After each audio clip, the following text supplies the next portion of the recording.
What if I told you there's gold hidden inside these pins? Real gold.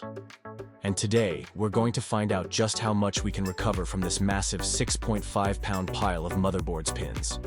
But before we can even think about extracting the gold, we need to separate the pins from the plastic. Stick around, because by the end of this video, I'll also break down how much gold and silver we can expect from our cleaned pins. Spoiler alert, it might be worth more than you think. Let's get started.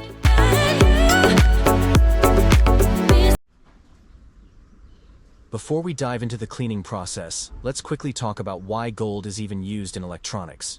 Gold is highly conductive, doesn't corrode, and ensures reliable connections in sensitive components.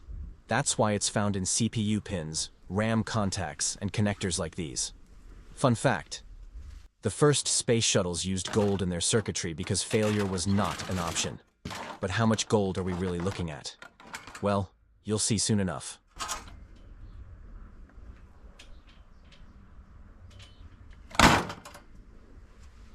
Alright, now let's get to work. There are a few ways to remove plastic from these pins. Some people use heat to soften it, others prefer chemical baths. But for today, I'm going with a simpler method: manual separation. It's time-consuming, but it keeps things clean and lets me sort high-yield pins from low-yield ones. Plus, it gives me a great arm workout. Who needs the gym when you've got a pile of gold pins to clean? Let's time-lapse and see how much we end up with.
Sometimes I used to do this kind of micro-scrapping just to relax.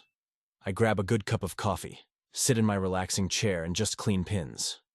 For me, it's just a good way to relax after a few days of hard work, taking apart bulky AC units or running from one customer to other in heavy traffic to collect electronic waste. Please let me know what you do to relax or reward yourself.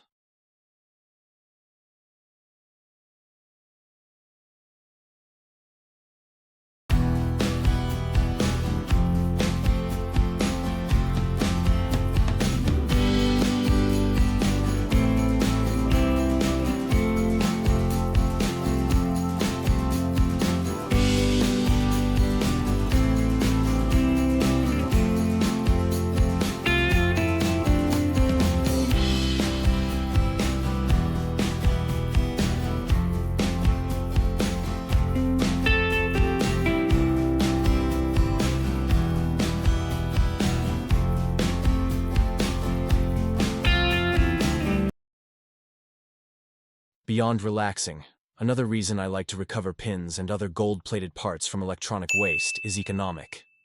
Because we live into an inflationary environment, gold that I recover acts as an inflation hedge, and with this way I can keep some of the purchasing power that inflation takes away from me. Gold prices also tend to rise when inflation accelerates. Because investors flock to gold during periods of economic instability, increasing demand tends to drive up its value.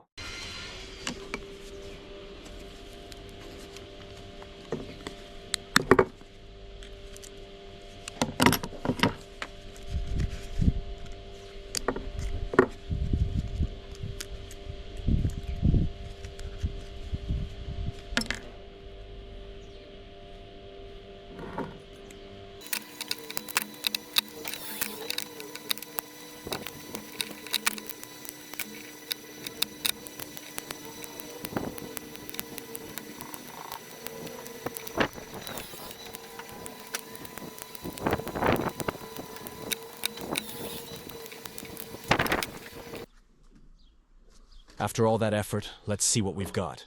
Our original pile was 6.5 pounds, but after removing the plastic, we're left with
around 5 pounds of pure gold-plated pins.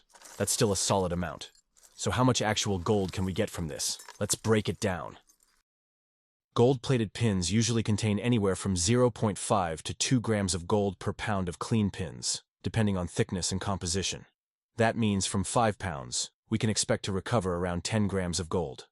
At today's market prices, that's worth approximately $910. But wait, there's more.